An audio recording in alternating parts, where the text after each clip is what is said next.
Very good afternoon to all. On behalf of Corona Remedies, I welcome all dignitaries of today's live webinar. So the Core Connect live webinar is in a series of program which we are organizing in association with Foxy and the Society of Fetal Medicine. And I welcome each and everyone who are participating in this today's exciting event by Chinmay Madam. And I welcome Jignesh Deliwala sir to moderate the today's session. And Dr. Jignesh Deliwala sir is the practicing gynecologist and senior most consultant gynecologist from Ahmedabad from past 20 years, and is also a president elect for AOGS Ahmedabad OBG Society for 21 and 22, and is also past honorable secretary for AOGS and also past joint secretary for ASCOG 2017 held at Ahmedabad. And SAR is having a special interest in high risk pregnancy and fetal medicine, and we are very privileged to have Jignesh Deliwala sir on today's program to moderate the proceedings, and I request Jignesh sir to take the session forward.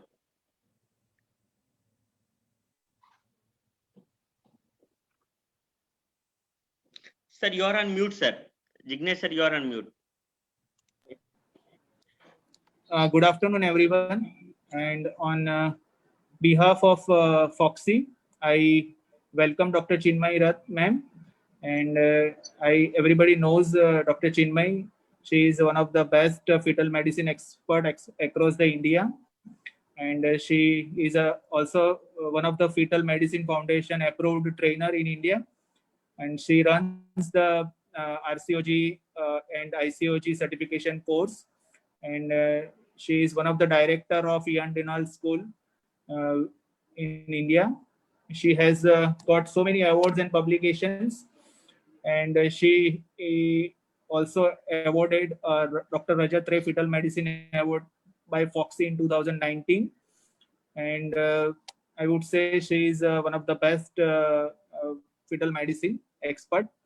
And I would request Dr. Chinmay Rath to start her talk.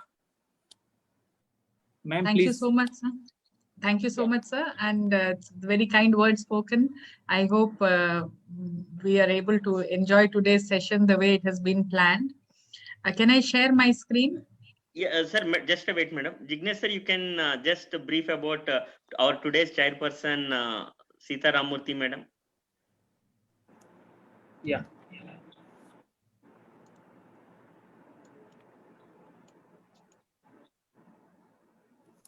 Yeah, I would request Dr. Sita Ramurthy, ma'am, to chair the session. She is a consultant fetal medicine and obstetrics at Apollo General Hospital at Kolkata. She is managing committee member in Bengal Obstetric and Gynec Society in 2019-20. She was a chairperson in Fetal Medicine and Imaging Science Committee of Bengal Obstetric Gynec Society. She was East Zone Coordinator Imaging Science Committee Foxy, and she is also a member of RCOG. She was the honorary treasurer at Society of Fetal Medicine Kolkata chapter, and she is a clinical secretary of ISOPUB Kolkata chapter, and she is a faculty at MRCOG Part 2 and Part 3 courses across the India. And she has been an author of 16 peer-reviewed papers and blog chapters. I would request Dr. Sita Ramurthy, and I humbly invite her for chairing this session. Dr. Sita Ramurthy. Thank you, Dr. Jignesh, for those kind words of introduction. And at the outset, I'd like to thank our dynamic president, Dr. Alpesh Gandhi, Foxy, and the entire team, and Society of Fetal Medicine, Dr. Ashok Khurana sir as well, who will be joining us hopefully in between the session to give his expert comments, for giving me this opportunity to chair this very important talk by one of our favorites, as we all know, Dr. Chinmay Ratha. It's always a pleasure to hear her. And though we've seen that, the pyramid of antenatal care is inverted and we look at all anomalies in the first trimester, but even now in many places and even in most of the lower the outside places where it's not a metro, you'll still see cases, anomalies coming up after our 20-week limit.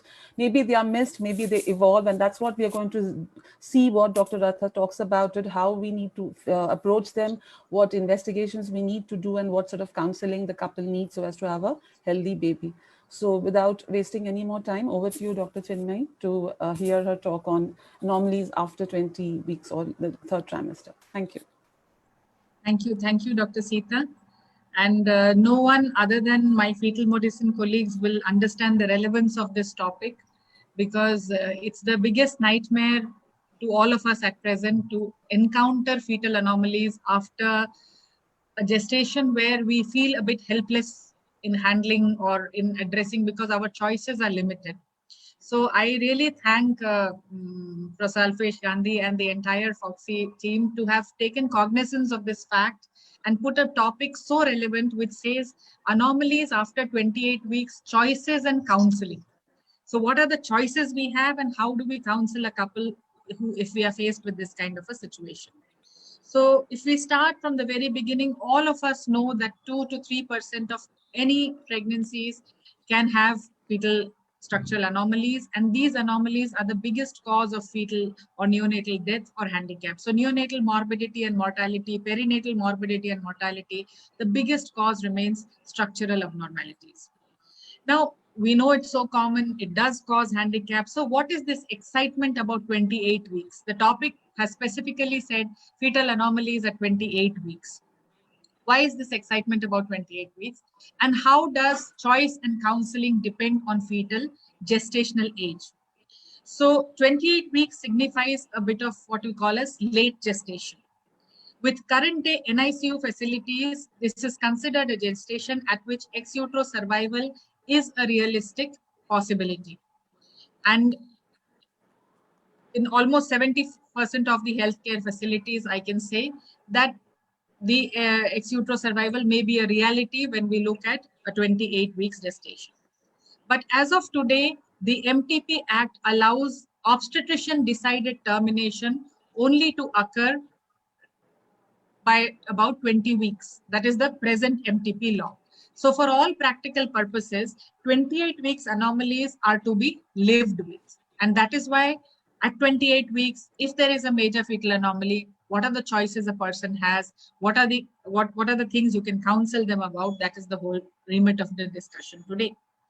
So this is case 1, Mrs. A, 33-year-old, second gravida, para 1, live 1. Previous cesarean section at term was done for non-progress of labor 2 years back. And she has a baby girl who's alive and healthy. In this pregnancy, regular routine antenatal care was provided and everything was well so far.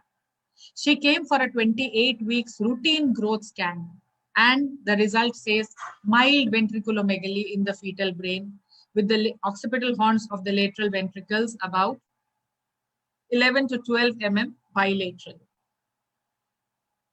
Now let's talk about the choices and the counseling.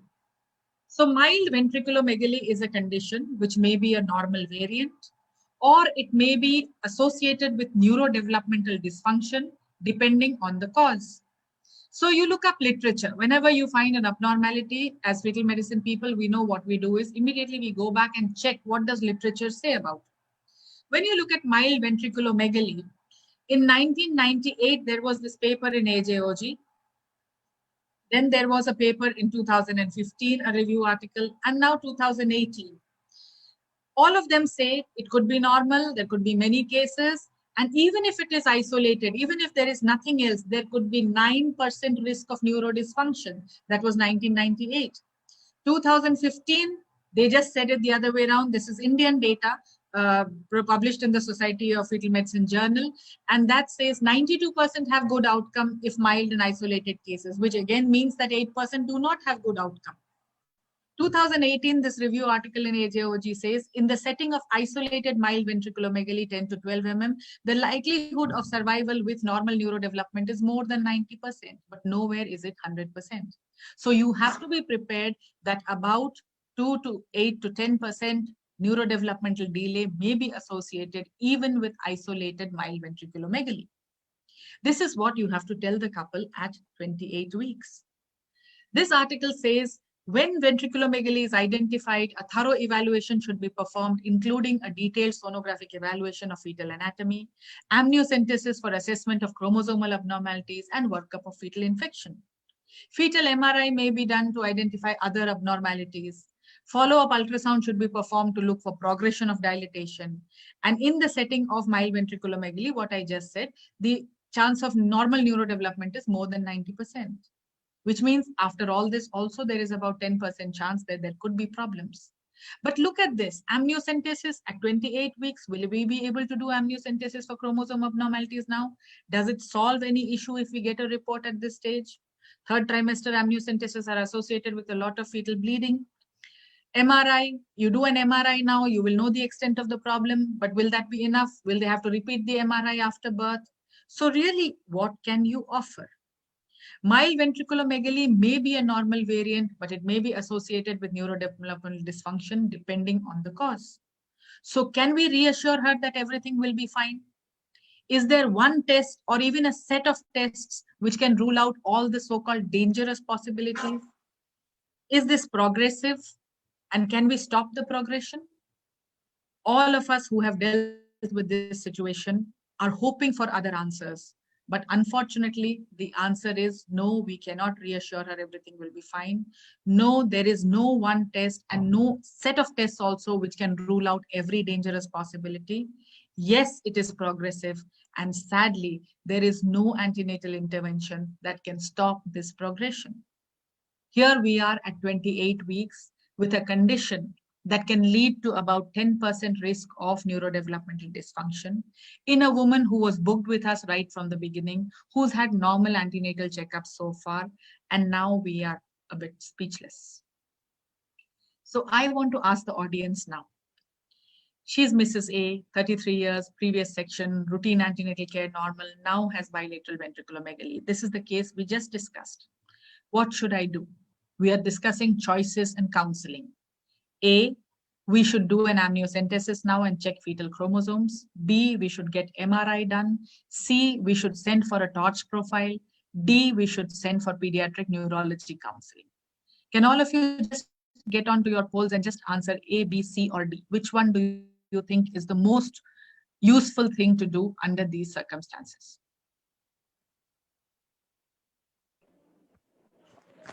A, B, C, or D? Can I get a feedback what the answers are?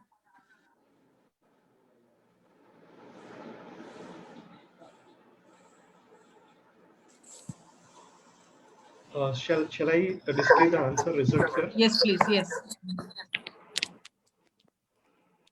Excuse me. Yes. Yes, ma'am. I would definitely go for detailed fetal neurosonography first, whether it is isolated ventriculomegaly or it's whether it is associated with some syndromes, structural deformities. If it is isolated ventriculomegaly, then I would definitely counsel the patients that that the chances of neurodevelopmental delay is 10%. But to rule out isolated ventriculomegaly, I think we should go for torch first of all. Okay, let me just get back to my presentation for a moment. I take your point very well. So what I understood is from all the audience who have answered, 66% have said C and 33% have said B. Can I go back to my presentation, please? Do I need to share my screen again? Yes, please. Okay, so we are now stuck between we should get an MRI done and we should send for a torch profile. This is 28 weeks and we want to know some answers. Nobody wants to do an amniocentesis to check fetal chromosomes and nobody wants to send to pediatric neurologist for a counseling. If you ask me, I would have just sent to pediatric neurologist for counseling because sending a torch profile at 28 weeks will not give us the answer. What is a torch profile going to tell us? It is going to tell us IgG or IgM positive or negative. If IgG is positive, what will you do? You will send for a avidity test, which will tell you that the infection was within 3 months or more than 3 months. That also does not rule out the possibility of this being an infection in early pregnancy. So we are stuck. If we do an amniocentesis, yes, we'll get a definitive answer for fetal chromosomes, and maybe we can do a torch PCR on the amniocentesis. So probably that will help. Getting an MRI done, okay, we can rule out a few other issues with an MRI, but if you do a very good ultrasound, you'll probably get all those answers anyway. But I'm not saying that we cannot. I mean, yes, we can do each one of them, and there is a relevance in doing each one of them. And there are some things which we can debate within ourselves whether this will be useful or that will be useful. But at the end of the day, we can still not tell them that 100% we are going to reassure you if all these tests are normal, the baby is going to be normal. Because like you just said, there is a 10% chance of abnormality. So, why is this not moving? Yeah. Just click on that. Yeah. Yeah. We now need to understand that how does this happen? I mean, a doctor is now stuck at 28 weeks and thinking that I did everything right. Then why am I in this situation? We are talking theoretically about all these possibilities. That's fine. But imagine yourself in that clinical situation when you are in a clinic and you are telling the patients that there could be a 10% risk of neurodevelopmental delay in this child. And they will say, oh, I don't want to have a child which has this kind of a high risk of neurodevelopmental delay. And you are stuck. And they say, why didn't you tell me before that this could happen? Then you think everything was normal so far. So what went wrong? But really, if you look at literature, it says that most efforts to diagnose CNS malformations occur during the second trimester at 20 to 24 weeks. But given the characteristics of brain development, some features are susceptible to change throughout gestation and mainly secondary to the effect of external agents like infection, trauma, and hemorrhage, including late manifestation of even genetic disorders. So there is a possibility that things may change as the pregnancy progresses. So it goes on to say, it is therefore important to emphasize that a normal CNS assessment in the second trimester does not exclude the emergence of fetal alterations later in pregnancy. And therefore, it is necessary to re-evaluate fetal brain morphology throughout the pregnancy. So yes, we did everything right, but because of a natural process, things went wrong. And now there is a problem that we have to deal with at 28 weeks. Now, when we encounter fetal anomalies at 28 weeks, which of the following is realistically, sorry for the typo error, realistically closest to the truth? It would mean it could not have been detected earlier. It always means it could have been detected earlier if better machines and better sonographers were used.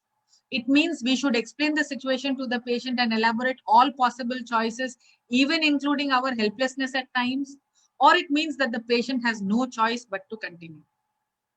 So at 28 weeks, if we are encountering a fetal anomaly, where do you think we stand as a doctor? What is the most relevant statement out of all these which fits into our clinical situation?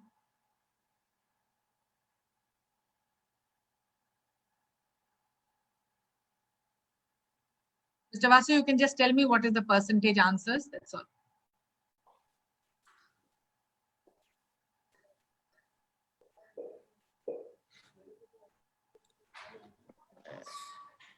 Very good afternoon, Ashok sir. Hi. Apologies for being late. 50-50% answer for 2 and 3, B and C. 50-50% for 2 and 3. So nobody says it could not have been detected earlier. 50% people say it could have been detected if better machines had been used. And 50% say that we have to explain to them all our choices, even including our helplessness. So if you say it could have been detected earlier, that means you are admitting that something was missed from our point of view. But really, if you read the literature, it was not missed. The ventricle could be normal in the mid-trimester, but yet it could have increased in size in the late gestation. And at any gestation, a ventricle more than 10 mm will have the same kind of counseling like we discussed earlier. So we would be plain lucky to see it at 19 weeks and unlucky to see it at 28 weeks. So really, we have to explain to the patient that whatever the choices are, including our helplessness in that situation sometimes. Does it mean the patient has no choice but to continue? That I don't know why nobody answered that, but that is also something we have to think about. So when we are encountered with a fetal anomaly at 28 weeks, the thing realistically closest to the truth is explain the patient the situation. include all possible choices, including our helplessness at times, and that is what we have to do. When we counsel patients about this helplessness, that look, there is a possibility that the baby may have neurodevelopmental delay. There's nothing that I can do about it right now. You're already 28 weeks of gestation, and we will just helplessly sit and watch this pregnancy going on because 90% of them may be normal. Let's hope for the best. You can pray to God, things like that. You expect the counseling to be very rational because you're speaking in your mind. You've put the jigsaw puzzle exactly correctly in your mind, and you're taking it very practically step by step. But what actually happens? The observed response to that counseling is you are thinking with your brain, whereas the patient is thinking with his heart. And that counseling is not really rational because they become emotional and they become sometimes melodramatic, and you don't know how to handle that situation because your hands are tied to some extent. So when you have a rational understanding of fetal anomalies by doctors and by parents, then only you can expect that your decisions to move forward will be in accordance to reason or logic, and you will be able to think sensibly or logically, and you will have the capacity to reason in that condition, because rationalization is a multi-step process where you have to think of many, many things before you finally lead to one decision of what to do. 28 weeks anomaly is a situation like that, where you have to think of many things, you have to put your emotions in track, you have to put your logic in track, and then reach a final decision. So one important fact we have to remember is whatever you do in early pregnancy, there is a timeline for development of fetal organs. And therefore, some problems cannot be detected earlier. That is what Dr. Sita was saying in the introduction, that it may not be there at that time when you're looking for it in the anomaly scan. It may develop later. So when you do your mid-trimester anomaly scan at 18 to 20 weeks, you can only rule out a certain proportion of abnormalities, significant proportion, and hence that anomaly scan is timed there. But thereafter also you could be faced with other problems.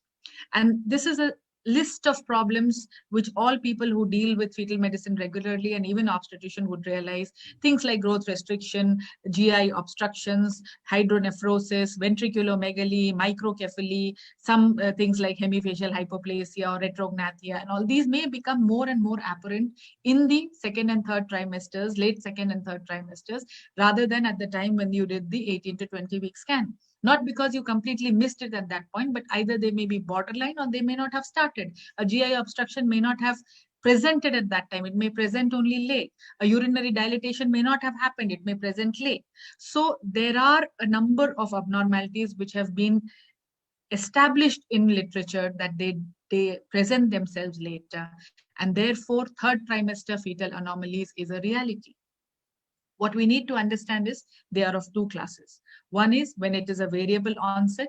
It never, it could have presented earlier, but it presented later. And maybe a portion of it was missed, like a micrognathia. It looked borderline at 18 weeks, but it starts looking very severe at 32 weeks. Or a late onset abnormality, like a hydronephrosis or a GI obstruction or this ventriculomegaly, which was really not there at that time, not detectable at the time of the anomaly scan, but started later. So when you see anomalies beyond the 20 weeks deadline that we have now, what is important is to work up. Just like we discussed that first case, we went through many options, and actually all of them are applicable. You are well within your rights to check for chromosomes. You're well within your rights to check for infections. You're well within your rights to get an MRI done, because that is all that you can do to get the maximum information. Once you get your maximum information, you can only counsel them to the extent of information that is available in contemporary literature. So you know that most of them will do well, 90% of them will do well. 10% may not do well, and that is a fact that we have to live with. So at present, the counseling stands like that. And we cannot sugar coat it for the patient. It remains that, yes, we are helpless beyond this point, but the fact is 90% will do well, and in all probabilities, this baby will do well, and let's just follow it as it is.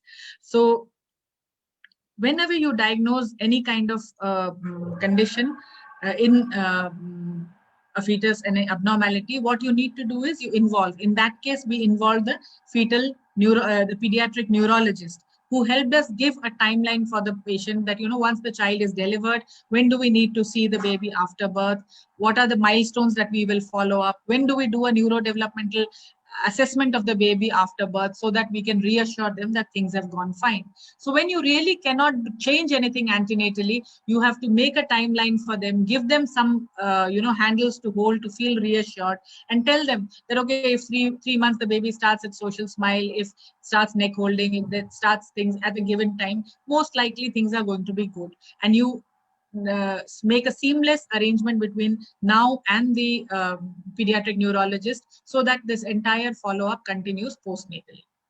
Sometimes you have prenatally diagnosed cardiac conditions. While most of these problems can be diagnosed at the anomaly scan and plans can be made with a multidisciplinary care of how to handle things, there are certain problems which may present later on. For example, fetal heart blocks or other types of fetal arrhythmias. Because again, the pathophysiology of these things is that there are antibodies or there are some triggering factors in the mother which act on the fetal heart later on, and therefore the presentation may not happen at the 18 to 20 week scan but later on. This was a woman who presented to us with fetal tachycardia, so much so that it had led to fetal hydrops. There was a heart failure while the tachycardia was going on, and she had normal checkups earlier at another center. Everything was going fine, so she was shocked that why at 28 weeks everything has been wrong for me, people are telling me everything is wrong. Then you go through the problem, you understand the pathophysiology and explain that this is not a structural heart issue which could have been picked up at the 18 to 20 week scan. Things may have been normal at that point, but subsequently some of the triggers started, and this presented as a supraventricular tachycardia. We ruled out all other possibilities of problem. She was rhesus negative, so that was causing a lot of confusion with this hydrops. Somebody thought it is because of rhesus isoimmunization, but it was not that. It was supraventricular tachycardia. She was referred to the pediatric cardiologist, who also counseled her, started treatment with sotalol. Luckily, this baby responded. Luckily, the heart failure resolved. And from 31, 32 weeks, they went on till 36 weeks, 5 days, and delivered a healthy baby, 2.25 kg with a normal heart rate. And the baby continued to do well postnatally. So sometimes we are not completely helpless. Sometimes there is a solution. We only need to look for the correct people to solve that problem. So when you diagnose it correctly, put it through the right specialist, they can take care of it. And the same can be said about some anomalies which may have been detected well in advance, but they would like to continue because they have been given a good plan of care. So there are a number of anomalies even in the fetal heart which we saw well in time, but we continued, and therefore even at 28 weeks, if they had that anomaly, it was a known thing, and they were continuing with the hope that things will go fine, and most of them did well with postnatal surgical management. Those who did not want to continue had the option of termination because this workup was done before 20 weeks. But sometimes when you see things beyond 20 weeks, even repairable abnormalities like cleft lip and palate. Some of our patients with cleft lip and palate who had been seen before 20 weeks opted for termination. Now there I felt only because they had the option for termination, they opted for termination, while some of them continued. But all the cleft lips and palates which were seen beyond 20 weeks opted to continue because they were never given that option for termination. And they all are doing well. So here I felt early diagnosis was a reason we lost the babies, whereas when you continued, I mean, the parents had to continue because it was a correctable anomaly. There were a lot of efforts that had to be put in from the side of the parents. We were lucky here in Telangana because we have a government-aided facility where anybody who has an Aadhaar card and who's a domicile of Telangana can avail the facility. So that in Nizam Institute of Medical Sciences Plastic Surgery Department, they have a proper program where they provide free of cost surgery to these people. The professor who's in charge of the program is very magnanimous, and she allows these parents to get in touch with them even during pregnancy. She's a government doctor, still she allows us to share her phone number with them, and the patients can get in touch with her in the antenatal period, get a timeline of how care is going to be taken care after birth of the baby, and they can bring their children for surgery. They also get a transport allowance there, and they can undergo surgery with very trained surgeons. So this also helps, this information to patients helps when they know that I can't terminate this pregnancy, but I have a method of taking care of this after birth. And they give them a full information of how, when and what things are expected after birth, including the paramedical speech therapy, orthodontic support, and that helps in the overview of this abnormality a lot. So they do this kind of video counseling with them, explain to them how things. So a lot of information and clarity is given to them about how things will be after the surgery will happen. And that motivates the parents a lot to continue these pregnancies. Similarly, there are problems like these binder faces and all, which are often not seen very clearly in the mid-trimester scan. They are picked up later on. And unless they're associated with chondrodysplasia punctata or trisomy 21, the outcomes are generally good. And again, when we see them later, what we do to parents is we rule out whatever can be ruled out at that stage, and we motivate them with the pictures of babies who've already been born, so that they understand that, you know, the deformity is not that extreme. It's not so bad the way when we write it in theory, it sounds very obnoxious, but when you actually see them, it is manageable. There are conditions like clubfoot and bowel dilatation, which cannot be addressed during pregnancy. You know that all of these may need surgery postnatally, may need some kind of therapy postnatally, but antenatally you can't do much about it.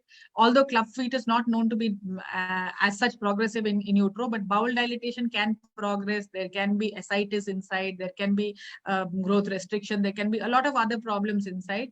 Yet, when you counsel them properly and give them the full information, tell them that, you know, this is not what we missed in the first trimester or second trimester. This is something which started later. There is a pathophysiology behind it. There is some degree of correction available for this. And one of the best methods is to put them through to previous patients who've undergone this surgery. So any of your patients who undergo fetal anomaly correction, keep their database and encourage these parents to get in touch with them, so that, you know, they can follow up with them and get some motivation that correction is realistic, correction is possible, and they would go ahead and plan treatment accordingly. So similarly for renal pelviectasis, once you see pelviectasis, there is a possibility that there could be lower urinary tract obstruction. There is a possibility that they may need lifelong follow-up with the urologist. But instead of scaring them at that point, because it is a third trimester anomaly, relatively correctable anomaly, you give them full information, let them speak to the pediatric urologist, and let them continue the pregnancy. Unless you tell them that there is a need for lifelong follow-up, they will be a little scared at that point. Most of them who continued at a time when they had an option to terminate felt that, oh, if we had terminated, maybe we would have not had this lifelong problems. But most of them who were in the third trimester actually felt better, that they had the information that something could be done postnatally, and they continued the pregnancy in a more positively motivated fashion than in a very demotivated way. So this is diaphragmatic hernia, again correctable, and babies can do well if they are managed properly. In utero therapy in India is still not possible, but an exit procedure with good NICU support gives good outcomes of newborn surgery. Similarly, there are problems like CPAMs, which may be seen earlier, but may persist till 28 weeks, or may present for the first time because nobody noticed it very early. They had a very, very early anomaly scan not seen. And at 28 weeks, you look for mediastinal shift and a large lung mass. Again, you tell them that, you know, literature says many of them can regress and many of them can do well. That kind of positive counseling, along with your own data of how many people did well with the abnormality, helps in motivating the parents to continue.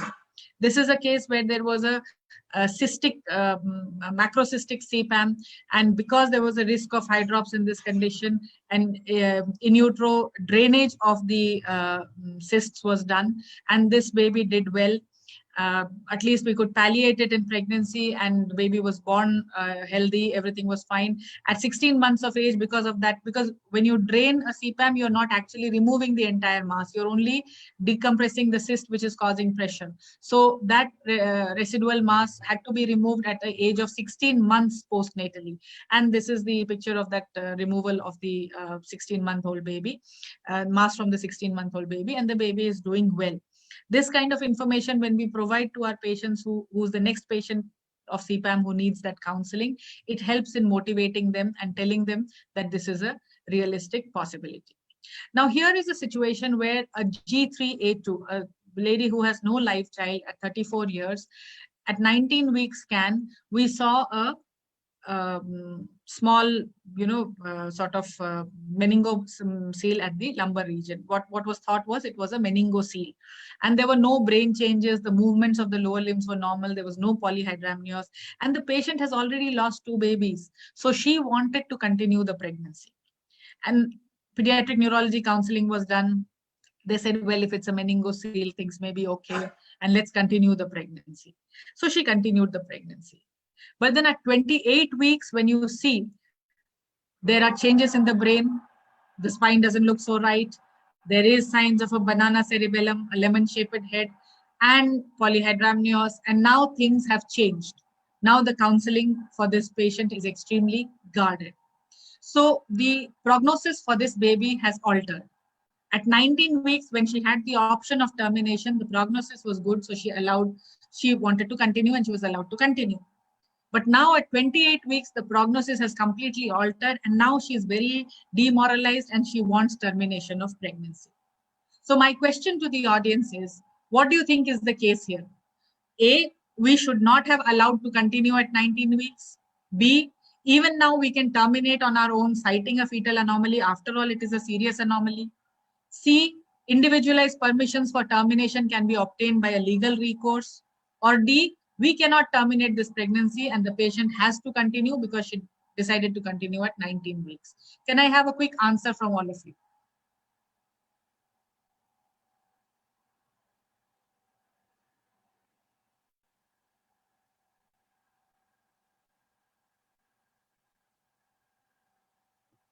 People are still polling, ma'am. Yeah.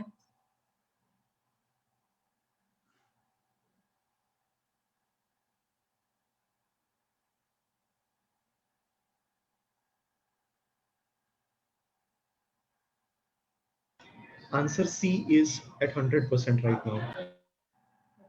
So I have a very, very enlightened audience, I think, because I was expecting you to get confused with A and B. But yeah, I think I'm very happy that you've thought about it, because that is a possibility at this stage.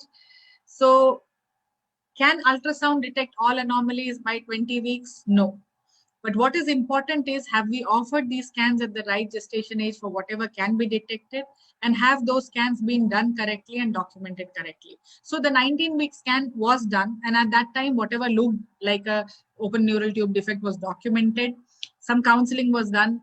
When the counseling was done, mind you, they must have been told about the chances of progression. But what happens, like you remember the rational counseling slide which I showed, we counsel with our brain, but they listen with their heart. And they don't really take in the entire information. They feel they're actually doing wishful thinking at that point. So they don't imagine that this condition will come at some point. So legally you are covered because you've done all the right things. And now also, if you want to seek the course of termination, there are some legal recourses available.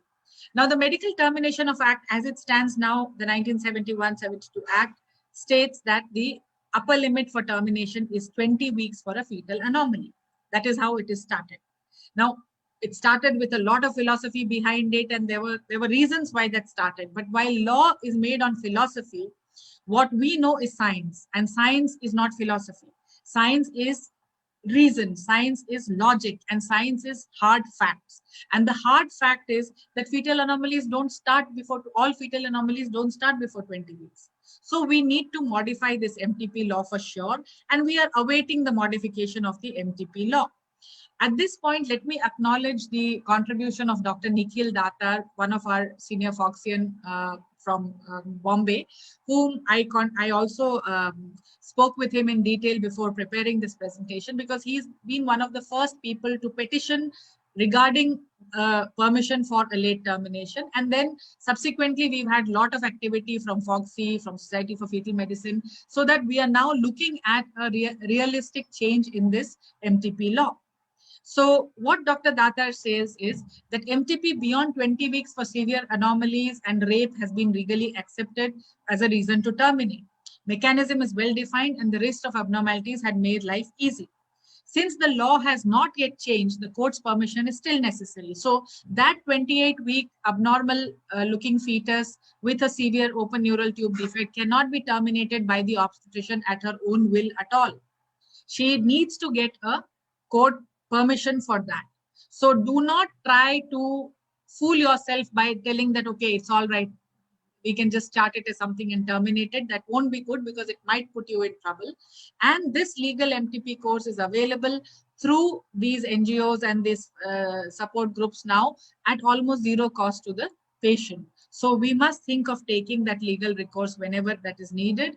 So this is Dr. Nikhil Datar, and this is one of the news articles where the couple who wanted an MTP were even permitted to do it at a private hospital. And there are a lot of case reports which he shared with me, which is a real thing in India that has been done. Recently also, all of you must have seen, there was a newspaper article that up to 32 weeks for a complex cardiac abnormality, the option of termination was given. So now the Government of India, Ministry of Health and Family Welfare has taken some initiatives due to the efforts of doctors like him and the medical organizations like FOXI, where they have acknowledged the need for late terminations by identifying a competent medical advisory board, which contains a lot of subspecialists, including obstetrician and gynecologists as the head of the board, and other subspecialists who can contribute their information as to whether this abnormality should be continued or should be terminated. They have identified a list of anomalies with what is called substantial risk. And that list of anomalies, if your abnormality falls into that risk, it's easier for you to convince the board that a termination is required. They've also identified methods for late termination based on, guidelines from the RCOG, which does allow termination in the second trimester. But remember, the answer to any crisis is to eliminate the crisis, not the cause itself. So the answer to a crisis in pregnancy is to eliminate a crisis and not the child inside. Sometimes you have problems which scare you. Like this was a case which was referred to us at 31 weeks. All scans had been normal, but when you look at the head shape, it looks distinctly abnormal. And then we read up about it and find out that this is what is called a clover leaf skull. And that happens because of premature fusion of a few sutures in the fetal skull. And here we could not see the sagittal suture that had fused prematurely. So what we did was we arranged for a meeting with the neurosurgeon, who said nothing to do antenatally, let the baby reach full term, optimal birth weight, let her deliver wherever she wants to deliver, and bring the baby back after that for an MRI and to check everything, including the skull shape. And that's what the parents did. They live about 200 kilometers away from our city, but they went on. They continued the pregnancy. They knew that the baby will require major surgery postnatally. At 31 weeks, they could have done anything foolish, but they didn't do that. They continued, they delivered in their own place. And the child was dysmorphic when the child was born. But subsequently, you see, they had a complete workup, and you could see that there was premature fusion of that sagittal suture there. And this baby underwent what is called a reconstructive skull surgery, where fronto-orbital reconstruction with biparietal release. This was done because if it was not done, the growth of the brain would not have been possible postnatally, and then the baby would have had problems, and then there would be deformity and developmental dysfunction. But then after the surgeries, the baby had to undergo 2 surgeries actually in a staged manner, but the baby is doing fine and looks absolutely, near normal now, and you can't make out till you know that the surgery has been done. So sometimes we have to change our attitude about abnormalities, because yes, there are abnormalities. Yes, they are coming at a time when you can't change many things. Your scientific knowledge, your medical advances can only take you to a certain extent, but they can't make the problem zero.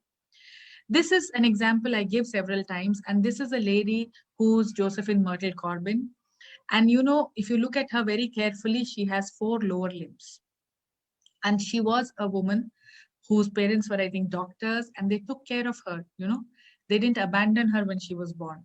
She was born with this massive deformity, but they took care of her, gave her a life of dignity. And look at her. She's sitting there. She has a name. People know about her even today, and she was educated, and she was even given a chance to get pregnant, although that pregnancy was not successful.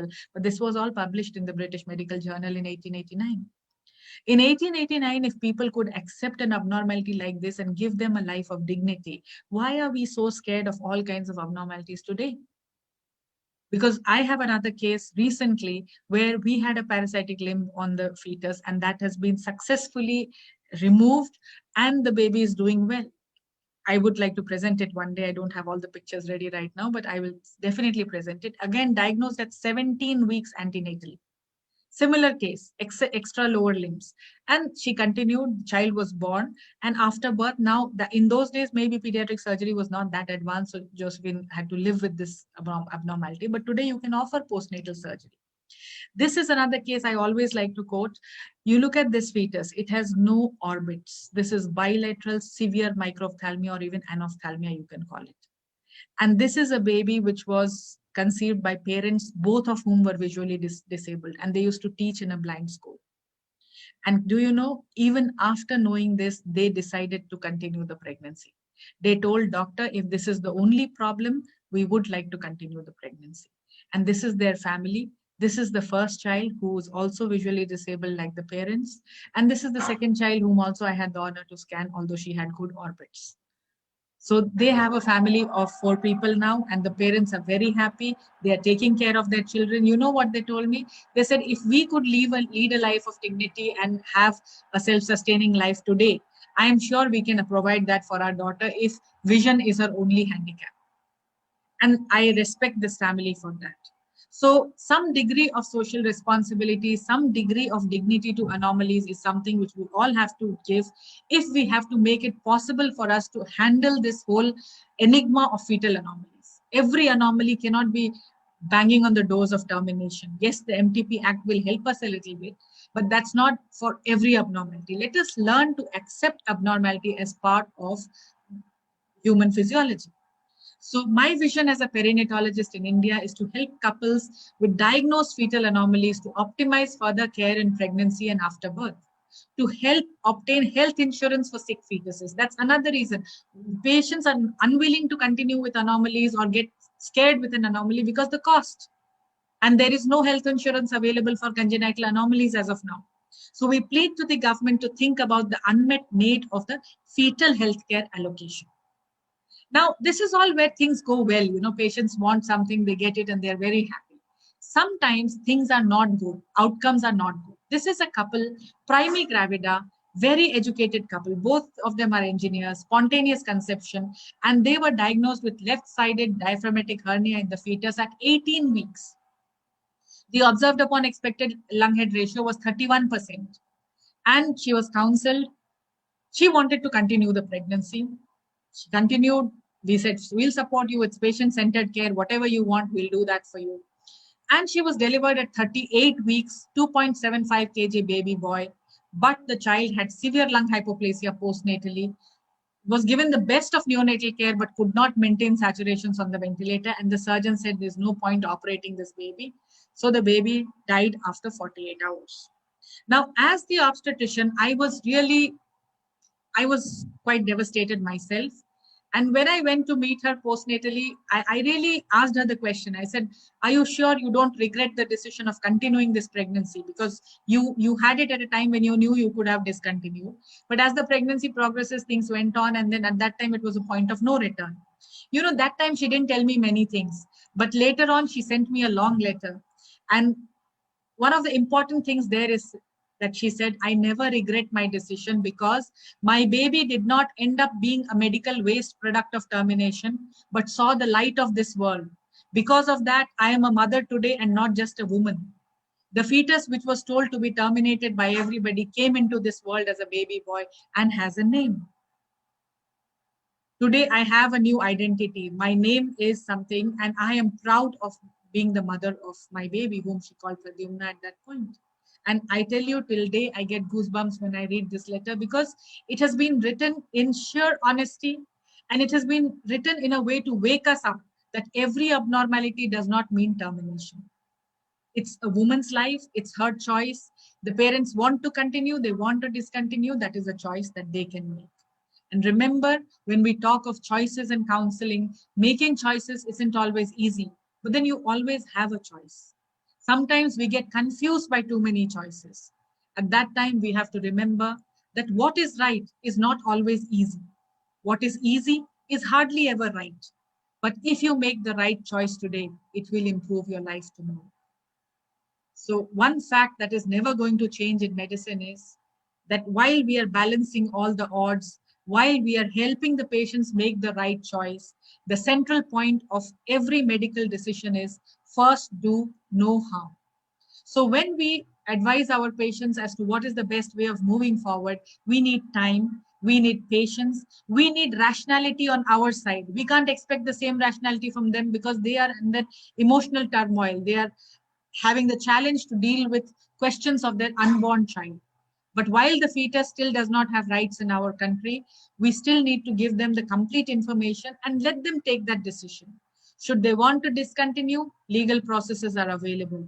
Should they want to continue, we need to make life optimum for them. We need to provide a seamless care from the birth to delivery and after birth, so that this complete area of perinatal medicine lives its name for what it has been made. And to conclude, let me tell you that when you see fetal anomalies in any stage in pregnancy, it's the perinatal care team which has to stand up to its name. And remember, we may not be able to cure everything, but we can and we do care for everything. And with that attitude, if you approach any fetal anomaly, let it be at 8 weeks, let it be at 12 weeks, let it be at 20 weeks or at 28 weeks. I am sure you will do your best by the patient, and your patient will thank you for the care that you have provided at that time. You are not God. You cannot cure everything, but you are a doctor and it is your duty to care. Thank you very much for a patient hearing. Thank you, Chinmay. That was an excellent and wonderful talk on anomalies after 28 weeks, a different perspective altogether to how we should be looking at anomalies. Because believe me, it's the mindset that we have, and any anomaly, people want to jump into termination, which you rightly have put across beautifully with different cases, that this should not be the mindset of people, and we should look at it differently from the patient's shoes as well. If Dr. Khurana is here, I would like to invite him to give his expert comments and his words of wisdom as well. Dr. Khurana, are you here? No. Okay, so what I would like to sum up what Chinmay has said is basically science is not, it's never 100% or it's not never 0%. You have your varied percentages, and any risk. I mean, believe me, when you scan a 28-weeker and the minute you put a probe on the lady's abdomen, you see polyhydramnios, you see some anomaly, your heart sinks, and all the time you're thinking, how am I going to counsel this couple? What am I going to tell them? How are they going to react? Because whatever risk you give them, it's a subjective risk. It is a statistical risk that you give, but it's a subjective risk. A 10% risk might be low for somebody and maybe very high for somebody else. So it is all depending on how you put it across to them, how they perceive the risk as, and you have to give them the choices. It may not be feasible at that point or whatever, but if they want to do an amniocentesis, why not? Because at least they'll have the information, they'll be prepared to what they're going to be handling with if you can't really terminate. And then we can also decide as what we can do further with this baby. And as she rightly said, we have to have a multidisciplinary approach, involve all the others so that they can make a plan for the forthcoming months as to where she should deliver, what should be the course of action, and to put in touch with them with the support groups, like other groups who've had babies with such conditions, so that they feel more motivated and reinforced that the decision is right to continue, or they don't feel helpless. Because every time you counsel them, they agree with you, they go back and there are 10 other people to tell them that you have done the wrong thing, it's a major mistake. They don't come back to you, they go privately, get it terminated for a normal cleft lip palate, which can be completely corrected, as we've said. So it is important to keep motivating them and keep reinforcing that positive counseling that we are doing, that there are people who are living with this anomalies and who've been correctable and they are leading a normal life. So it's very important to maintain that and see that, and every scan should be taken, every growth scan should be taken as an anatomy scan, so that we look at all the organs properly in detail and not just look at the basic biometry. Anatomy scan is a growth scan, and every growth scan is an anatomy scan. And, as I said, another important thing is that you have to document whatever you do, whatever you counsel the couple, even if it's in the outpatient or the report that you're giving, explain to them that these are the things that it might evolve, like the meningocele, which did not look very sinister at 19 weeks, but it did develop later on. So it's important to tell them as well and document all that as well, so that you are protected in the court of law. But whatever be the reason, don't try and terminate, and don't be in a hurry to tell them to come to a decision. You see an anomaly at 19 weeks and you tell them, nahi, jaldi decide karo, because we don't have time. You need, because initially when they hear the decision, they go into a complete phase of denial, which is normal human psychology. They don't want to accept it. They want to feel that this can't happen to me. This can't happen to my baby. So give them time to think about it, give them time to come back, discuss all the pros and cons, and then decide. But whatever it is, without legal permission, never terminate a baby before 20 weeks. And because even if you need to after 28 or 28 weeks, whatever it is, we do have laws in place or individualize the case so that we can give them the best help they can have, so that we can provide the best care as obstetricians and fetal medicine specialists. So thank you, Chinmay, once again for the beautiful, very touching stories as well. I must say, it really, sometimes patients teach you a lot more than, what we learn from our Absolutely. textbooks. It's so very nice to see them, and it's so important to look at it from their perspective. Every time we say that when an IUD happens, don't let them see the baby. No, you should let them feel it, let them have the experience of knowing what their baby was. So it's very important. They're sometimes surprised by their choices, and Yeah, I don't think anything is dependent on their level of education or their level of social totally. standing. Yeah, We sometimes get some of the most sort of exquisite options by patients whom we don't expect will behave like that. come out People with have those. sold their motorcycles and things like that to come back and get a fetal surgery done. Absolutely. And it's really, really touching. And with the involvement of fetal medicine in India, with SFM and everybody, and we have such great experts in India, we don't have to really look back and say, no, see, these conditions are not treatable in India. That's not the case. We just need to know where to refer, when to refer. And the sensitivity for the fetus. I mean, patients consider that baby as part of their family, even when they're pregnant. So we cannot just write it off as another entity which is not there. Which is not there. Yes, absolutely. Fetus too has a right on its own, and the parents appreciate that most. So we should respect that and go with their decision. So do we have any questions? There was one question about when can we diagnose duodenal atresia at the earliest? So Chinmay, with your vast experience, what do you think? When have you diagnosed it at the earliest? I think earliest, I would still say 18 to 20 weeks. Maybe if you're 16 weeks, probably you would see a double bubble sign. 13 weeks is too early. I mean, NT scan is too early to comment on duodenal atresia. But by 18 to 20 weeks, we do see that double bubble sign, and you can see a band connecting them. And probably that is the earliest that I would say realistically to diagnose duodenal atresia. True. And if you see a case of polyhydramnios at 28 weeks, what would you counsel and what test would you do? Well, to start off with polyhydramnios, I won't say idiopathic, but to start off with polyhydramnios.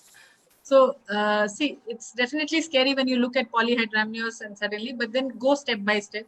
First of all, look at the baby, whether it's moving or not. Sometimes they don't move at all. Then it's a case of akinesia syndrome where, baby is not moving and hence it's not swallowing and there's a lot of fluid around it. Sweet. If the baby has good fetal movements and good growth, in fact, the growth is very important because if it is a large baby with polyhydramnios, you will suspect maternal hyperglycemia, which is one of the commonest actually clinical reasons for polyhydramnios in our country.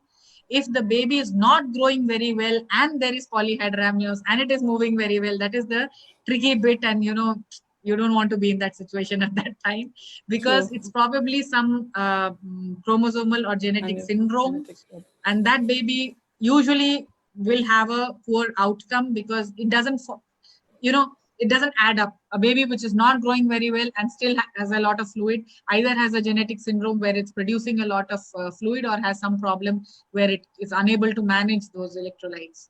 So that is and when you ask me what test can you do at 28 weeks, really not much. If you look for genetic testing, you have the option till whole exome sequencing now in prenatal testing. But at 28 weeks, if you do a test like that, it will take you good about 35 to 40 days, which means 7 weeks, 6 to 7 weeks to get a result. And that is of no use at 28 weeks because the baby might as well deliver before that because of the polyhydramnios. So I don't think we would test at that stage for genetics. If we are doing an amnio drainage for some reason that the mother is having respiratory distress, probably we just run a quick fish on it to rule out major aneuploidies. Yeah. But other genetic tests we have not done at that stage in pregnancy when the pregnancy is continuing. We definitely look for the stomach bubble very carefully and see that it is not smaller than normal, because or look for a pharyngeal pouch where we may suspect it's a upper GI obstruction. And sometimes we look for the spine and the brain and other problems, because some of these issues may also lead to polyhydramnios, open abdominal defects and cleft lip and palate. These are all a basic structural evaluation, growth evaluation, movement evaluation. And if nothing falls in place, we give them the possibility that it may be just idiopathic polyhydramnios, many of which do well, as long as baby is growing well and everything is going fine. A small baby and polyhydramnios, most likely syndrome. Let us be guarded about it. Yeah. So we need to have a structured assessment, detailed assessment, and give them whatever, depending on whatever we find and what Whatever is the we clinical see, situation. Yeah. Is there any other questions? I think you've covered it so well. There are not, people are very clear about. So it's always a pleasure, as usual, as we were talking earlier, to listen to Chinmay about all her, anecdotes and case presentations with her polling methods. Are there any other questions? Support group, Mr. Vasu? And if Dr. Khurana is still here, I would still like to invite him for his final comments. He's busy with his cases, of course, but.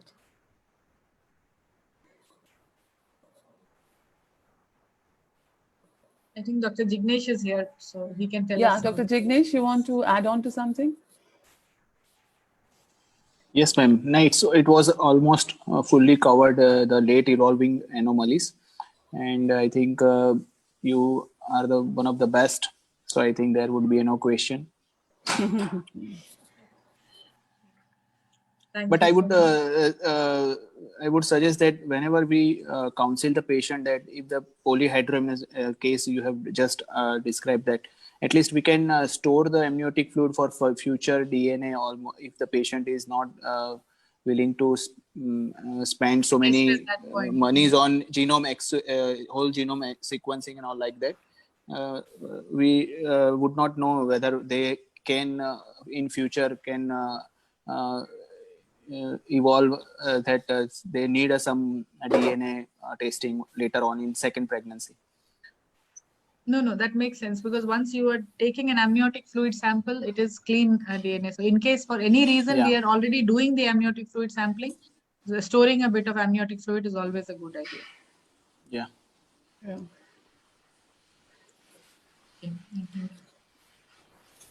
Okay. If there are no other questions, then are we okay for time, or we can wait for some more questions? Mr. Vasu, is there any other questions? Because I'm not able to see the chat box here. Do you have any other questions? No chat box here. No, there is no other questions, madam. Okay. Can we ask Ashok sir to share his views, if any? Yeah, I did invite him. I don't know if he's there physically. Maybe just call and check with him if he's there. I'll just check, sir. I'll check. Yeah. So as Chinmay said, just to reiterate, we get so worried about, it's basically about changing our mindset and attitude towards all these anomalies and the patient's mindset, because it all depends on how you counsel them. If you are positive and if you are sort of more supportive, I think then they wouldn't be scared to go ahead with it and continue with the pregnancy. So we have had a lot of duodenal atresia cases and cleft lip palate cases who have continued with their pregnancy and they've had a normal outcome. Obviously, we know they're correctable, but there are some cases as well. So everything can't be hunky dory. We can't paint a flowery picture all the time. We have to tell them there could be variable prognosis. And so again, it's important to tell them what it is. So Chinmay, with your experience, have you had any such cases which in terms of you had to seek individual permission, because that is what people are worried about nowadays, that what if happens and we are not able to terminate if it's not a correctable anomaly. So with we've had a case where a TOF was diagnosed later on, but as it was diagnosed at 20 weeks, but by the time they decided, they had a review with another pediatric cardiologist, and they found that this was not compatible. This is going to need a lot of surgeries. And when they explained to the couple, by the time they took the decision to terminate, it was 24 weeks. And then it was taken up individually with Dr. Datar's help as well. And there was a board put in. So, and then it successfully got terminated. So, you know, that will be more reassuring to the obstetrician, because every time they are worried about the legal aspects of it. And so they want everything to be done before 20 weeks. Of course, hopefully the law will be changed soon. But with your experience, have you had any cases where individually you had to go to court? No, individually, I did not have any experience of asking for a termination of one of my cases so far. But like you said, I spoke with Dr. Datar before this, because I wanted to know what he has the maximum number of cases. Almost 180 cases is what he said. Yeah. And the journey had been very difficult in the beginning. Absolutely. But I think with all the efforts of the organizations and he himself, they've put together very good guidelines. You know, there are a number of abnormalities which have already been listed there. And suppose there is something which is not in the list also, there is this advisory board that they are going to make, which will include an obstetrician. They even included the term fetal medicine / genetics, which I found very nice, because the government has finally recognized that this is a specialty in itself. And pediatric cardiologist, neonatologist, all the stakeholders, what you would say, so that they can give an opinion whether or not this termination is justified. Once that opinion is done, they have also delved into the fact that how would you go about doing the termination, if at all? True. And I think even the concept of doing some intervention in the fetus is also being discussed. Yeah. So I am waiting for that draft of the new law, because that's definitely going to be a step forward. And the only thing is, then it remains on us to see, just because the law gets postponed, we should not now postpone everything to the second trimester, because when things can be detected in the first trimester, like now anencephaly, even if the law is 20 weeks, we find it not so good to terminate anencephaly at 18 weeks. We would want to terminate it at 12 weeks if that was there. So I think we have to put our own, as clinicians, I think we have to use our own benchmarks and keep ourselves, that self-regulation is the best regulation. So we shouldn't get complacent just because the law makes it 24 weeks. We should still try and aim to detect most of the anomalies which are detectable in the first trimester at the right time. At the right time, if possible, of course, and then take it forward, because remembering that some of them might present late, and that is why the 24-week window is there, but not for all the anomalies. Not for all the anomalies. So it should remain the same. Only that group which suffers between 20 and 24 weeks can go there. So the 28 weeks still remains, isn't it? Yes, 28 weeks is a big challenge anyway, always. Yeah. So true. Madam, few questions I just posted now. Okay, let me have a look. No, I haven't got it. No, we didn't get any questions. Do you want to read them out? Then we could, because rather than... Just a second.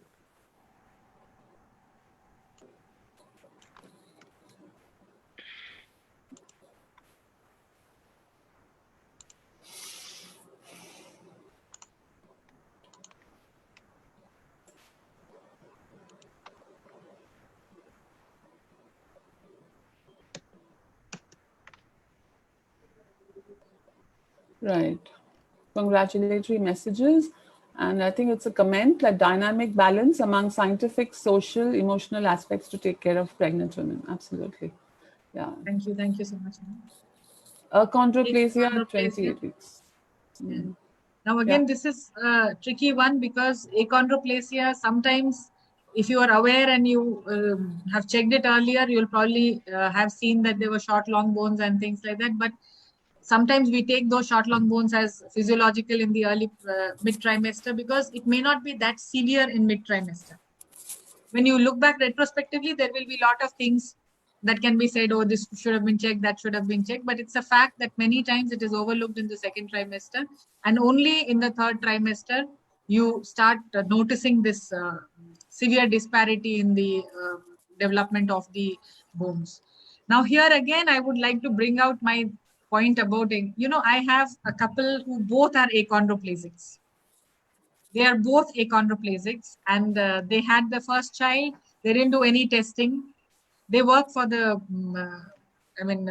show industry here, and they didn't do any testing in the first child. That child was definitely small, the same way we saw both. But that child didn't do very well postnatally, because I have a feeling, although they didn't test, I have a feeling probably it became a recessive. It became a homozygous dominant kind of condition, because it was quite a after 1 month the baby was not doing well. It had repeated infections, chest was Lung small, infection. and that baby died.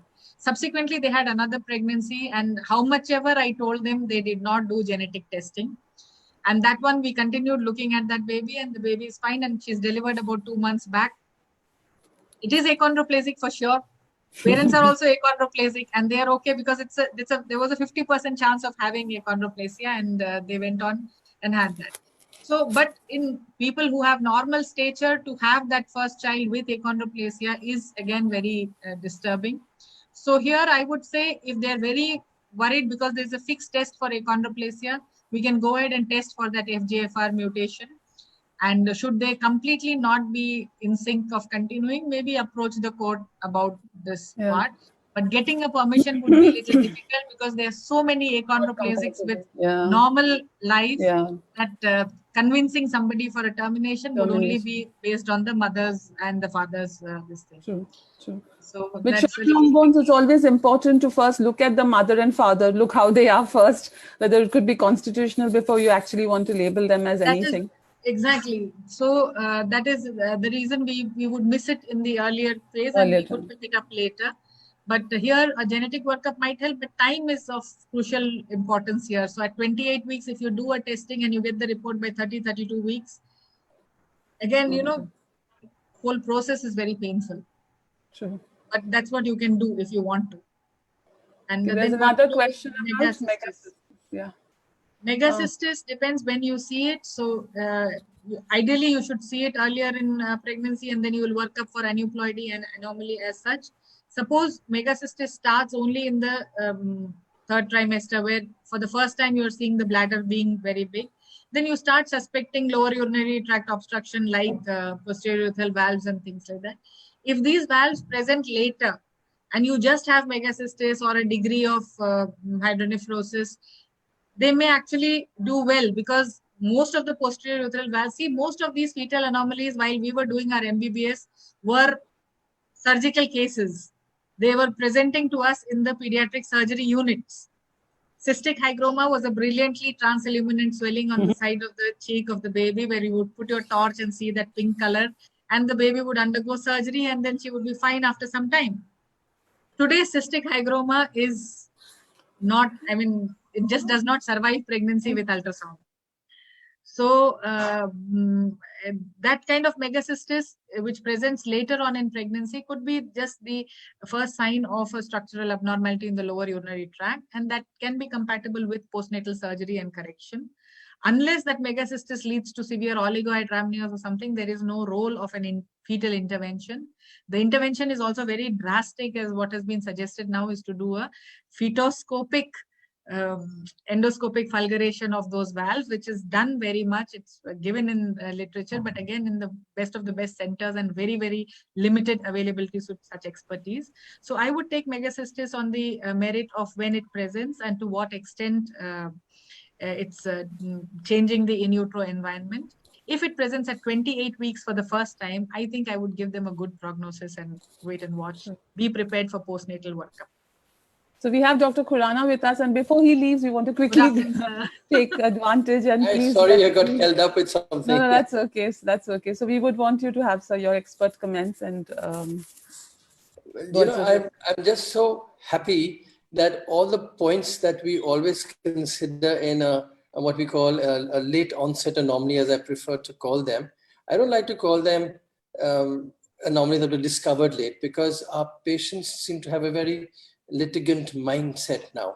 And so we have to be careful about the words we use. After all, we did realize, as Chinmay told us right in the beginning, that we have a situation where there are lots of those that will not be apparent just because the fetus does not urinate enough or does not swallow enough. So obstructive GI and GU anomalies will not be there.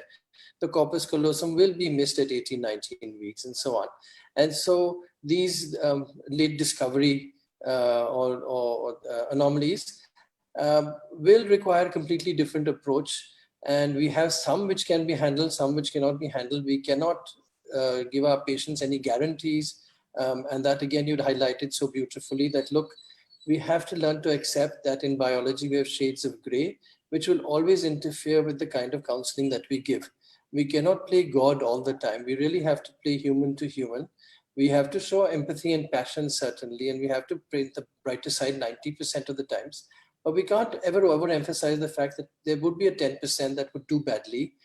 But even like in the onset of, say, an infection like CMV, we know that some babies will benefit from treatment after, as soon as they're born, that we can restart treatment, and they might be able to reduce the incidence of disease in case it gets confirmed. So we have to keep a very open mind all along. And the fact that we at all stages involve a specialist, like a pediatric neurologist or an infectious diseases specialist or a pediatric surgeon or a highly specialized pediatric surgeon, that we have to always keep in mind. The other thing that perhaps we didn't emphasize enough is that some of our patients tend to think that we are giving them all the information, but we tend to be judgmental and can't accept the fact that they would actually be able to go abroad for treatment. And even though we like to use the word experimental, we must let them know that, yes, we're not sure it'll be useful for you, but there are centers in South America, Europe, etc., where you could opt for certain treatments, such as the endoscopic treatment for lower urinary tract obstruction, because it's there. So, but these points were so beautifully brought up, Chinmay. Thank you so much for putting this from a case discussion point of view, because that way the point will always remain with us. I'm sure Dr. Jignesh will agree with me that these points have been really emphasized in a very logical clinical basis, and I really thank you for putting them forward in such a logical way. And I love the questions because they really helped us to clarify. And Dr. Sita, thank you so much for taking over my task and helping out with those questions and answers. Thank you, sir. Thank you. Thank you so much. We have a couple of more questions, I think. Microcephaly and teofistula, is it possible to diagnose? 2 cases. In my 2 cases, it was not possible, I gather. And report of an enlarged bladder, that's megacystis again, is it significant? So microcephaly, yes, late onset microcephaly is a challenge. So if it is a primary microcephaly and you see in the beginning in the anomaly scan, we have a protocol to measure the head circumference, to plot it on a nomogram and to see at what centile does it fall. So if the head circumference is less than the 5th centile and sometimes even less than 3rd centile and 2nd centile, we get alerted towards the possibility of a microcephaly. So first and foremost, you need to compare it with the rest of the biometry and make sure that it's only the head which is lagging behind when you think of a possibility like this. Otherwise, that could be just an altered growth profile altogether. It could be wrong dates or it could be an overall growth restriction, symmetric IOGR. If only the head circumference is lagging behind and you see that on the profile, the head has a flat kind of forehead, then you start suspecting that, yes, it could be microcephaly, and on subsequent scans, it will start lagging further. The graph will start tapering off. The counseling is challenging here because primary microcephaly has a significant risk of neurodevelopmental delay. And picking it up early is very difficult. So if you've picked it up at 19 weeks, things become easier for you. But if you have not picked it up then and you encounter this at 28 weeks, then it is very challenging. And then you need to talk to them, find out any family history of similar problems. And we always involve a pediatric neurologist. And if we have any genetic information, then a geneticist at the same time. Because like I told you, there is genetics available for this, but there's no time to test at 28 weeks and give them clear-cut ideas. So we involve the pediatric neurologist and tell them that these are all the problems. If they are completely unsure after that they want to continue, probably we would look for a legal recourse and they want to discontinue the pregnancy. That is the next step that we can do. Or they continue and work it up. Whatever the problem in the child, that gets documented. Based on the findings of this child, the future pregnancies can be managed.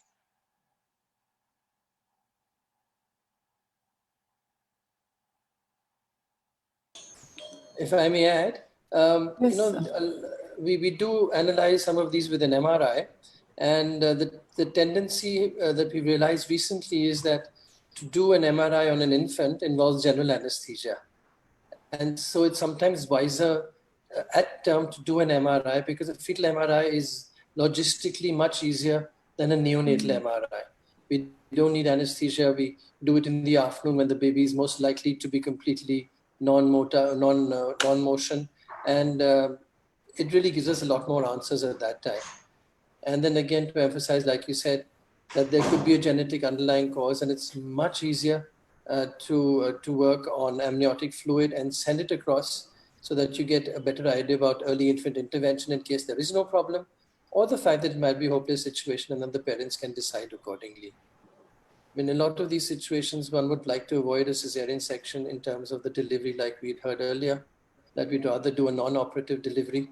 And so again, for the prognosis, we need a genetic basis. So late genetic evaluation is justified in these situations, as well as a term MRI. I'm sure, Chinmay, you'll agree with me that a lot of the times our genetics is coming with 4, 6, 12 weeks later down the line, because now we have so many of that exome sequencing business going on. So it's well worth it to send off a genetic amniocentesis even at 35, 36 weeks, and then wait for the reports to come and use them in the post-natal phase. Would you agree with me there? I agree, sir, because getting information is good. So if they are willing to get that information, it's okay to do it. Yes. But we cannot change so many times we can't change our decision, and that desists them from checking at that point. But these are two different issues. So they should have the choice. Yes, they should be given the choice, definitely. Yes. They'll be given a choice, yes. In fact, it's all about choices. I now always like to emphasize so much that, look, we are like the waiters in Pizza Hut, for instance, where we just have to say, okay, this is our menu, and you choose what you wish to choose, and we will happily toppings. then handle Whatever toppings you want. Yes. And there's a question also on tracheoesophageal fistula, and how frequently do we diagnose antenatally, and how do we handle it? And another 2-minute answer on a report of an enlarged bladder, 37 millimeters at 35 weeks in 2 reports. So antenatal diagnosis of tracheoesophageal fistula and relevance of a 37 millimeter bladder at 35 weeks. Tracheoesophageal fistula it's not impossible. You cannot actually see the fistula. You can see the effects of that fistula. Yes. So what you will usually see is a small stomach bubble with polyhydramnios. Sometimes you may see the pouch in the neck where if there's a blind ending to the esophagus there. But usually we correlate it with the presence of a small stomach bubble and polyhydramnios. So sometimes we are sure, sometimes we are not. There are different types of tracheoesophageal fistula. There may be a connected variety where the stomach bubble might not be very small, the polyhydramnios might not be very severe, and those are the ones which we can miss. But once we have polyhydramnios, I think it's an unwritten rule to alert the neonatologist that there was polyhydramnios antenatally, and therefore one of the preliminary things they do while evaluating the baby in the neonatal resuscitation room is to look for this, because they can pick it up as soon as that, and nothing changes. So if they have picked it up the moment they have seen the baby, then the plan of care starts from there on. So antenatally, we just prime them with that information. The neonatologist takes that responsibility of confirming it for us, and thereafter there is a method of caring for them. There's nothing that there's no block in between. Yeah. And then my 3 rapid fire questions. 37 Easy millimeter urinary bladder at 35 weeks. I don't know. I would just wait and Well, watch. you see, most of the time it's postural, particularly in a breech presentation. Very often we find a 37 millimeter bladder, and you observe it the next day, and most of them will disappear by the next. Yeah. Yes, and anyway, if there's no hydronephrosis and the LICA seems okay, I would just ignore that completely. Yeah. Then there's a question on genetic testing for isolated single umbilical artery and genetic testing for an isolated intracardiac echogenic focus. I think you've said it with the way you said isolated. I really wanted to repeat the answer to this, because the more isolated has been added. Message home. Yes. Yes. And the advantage of varied audiences and the various webinars we are now speaking at means that I hope that by the end of the pandemic, we would have ended this pandemic of over worrying about certain find. Spot True. marker, that's a good one, sir. True. So Absolutely. isolated single umbilical artery, like sir said, if it is just, we have to first establish it is isolated. So that can be done by a very thorough structural scan of the baby, which includes everything, you know, heart, brain, so whatever fancy name you want to call it, with echocardiography, neurosonography, urography, whatever you want to do. Just look at the baby from head to toe and make sure that whatever is possible, that has been ruled out.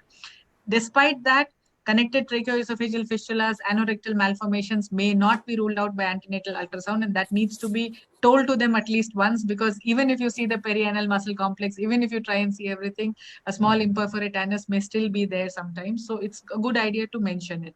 Vactral anomalies are the most common associations, and hence structural evaluation, if it is normal, you can reassure them about 98-99%. That 1% we cannot reassure everybody, and that goes in the counseling. That's why we are not God, we are just doctors. Yeah. So they definitely need to follow up these patients that sometimes they do have growth restriction as well. So 10% of them might have growth restriction, that is followed up. And again, this is where you, as a perinatal team, you inform the neonatologist that the child had a single umbilical artery. yeah. So they will do the rest of it, post-processing. So you're So muted, you're sir. muted. They'll actually ask you, what do I do? And you say, well, do an ultrasound of the kidneys and urinary bladder at 6 weeks or later and exclude minor renal anomalies. And so that's the best way to just deal with them all. I think that completes our wonderful list of questions. Thank you so much for being so patient with us with all these questions. And my thanks to Dr. Jignesh Dilliwala for being here throughout and supporting us. We love the involvement of all the multiple specialties in a single forum. It's nice of Corona. Jignesh, you have to unmute yourself. Yes. Yeah, it was my pleasure being with all this galaxy of fetal medicine experts. It was my pleasure, sir. Thank you, Dr. Jignesh. It was my pleasure as Thank well you. to And share Dr. the platform Sitaram, with Khurana, sir. thank you so much for always being there, teaching programs. Thank you. Thank you. And I must love your method of Yes, I must congratulate Dr. Chinmay, ma'am. You are the best still. Big fan of yours. Yeah. You have Dr. Khurana here, who's a legend. Yeah, So, Dr. Khurana is a father of Indian fetal medicine. Father. Thank you. He's our Kipros. He's already a grandfather now. Yeah, he's our Kipros. We should call him the grandfather of fetal medicine. Thank you, sir. Thank you so much. Thank you so much, everyone.